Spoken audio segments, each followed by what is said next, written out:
அஸ்ஸலாமு அலைக்கும் நண்பர்களே. இந்தியாவுல ஜெய்ப்பூர் எனும் ஊரில ஒரு பெண் குழந்தை பிறந்தால் 111 மரங்கள் நாட்டுகிறார்கள். அந்த பெண் குழந்தையை வளர்ப்பது போலவே அந்த 111 மரங்களையும் சேர்த்து வளர்க்கிறார்கள். அதே போலத்தான் காத்தாங்குடியில ஃபைசல் வீதியைச் சேர்ந்த அமீன் நானா எதிர் வீட்டு பெண் பிள்ளைக்கு திருமணம் நடக்க இருப்பதால் அதன் ஞாபகார்த்தமாக 3 மரங்களை நாட்டித் தாருங்கள் என்று நம்மிடம் கேட்டார்கள்.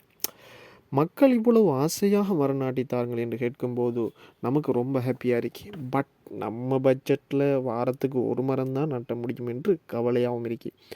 அந்த டைமில் தான் நண்பர் சொன்னார், கவலைப்படாதீங்க, மக்கள் சப்ஸ்கிரைப் பண்ணி சப்போர்ட் பண்ணுவாங்க. ஸோ அடுத்தடுத்த வீக்கில் மீதி 2 மரங்களை நான் நாட்டித்தாரேன்.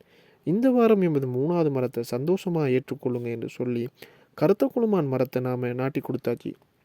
அவங்களும் ஃபுல் ஹாப்பி. நீங்களும் ஹாப்பியாக இருந்தால் ப்ளீஸ் லைக் பண்ணுங்கள்.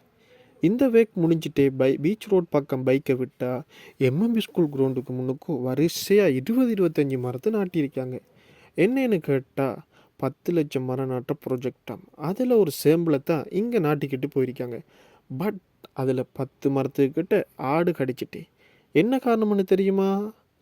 அவங்க ஆடுகளை மரத்தை பாதுகாக்க வச்ச பிளேட்ற உசரத்துக்கு மேலே ஆடுட கழுத்து உயரம்னு அந்த அதிகாரிகளுக்கு தெரியாமல் போச்சு. அவங்க நாட்ட போகிற மீதி மரங்களையும் காப்பாற்ற வேணும்னு நீங்கள் ஆசைப்பட்டீங்கன்னா இந்த வீடியோங்க அவங்களோட கண்ணில் படுற வரைக்கும் ஷேர் பண்ணுங்கள். நிறைய குறைகள் இருந்தால் கட்டாயம் கமெண்ட் பண்ணுங்கள். தேங்க்யூ.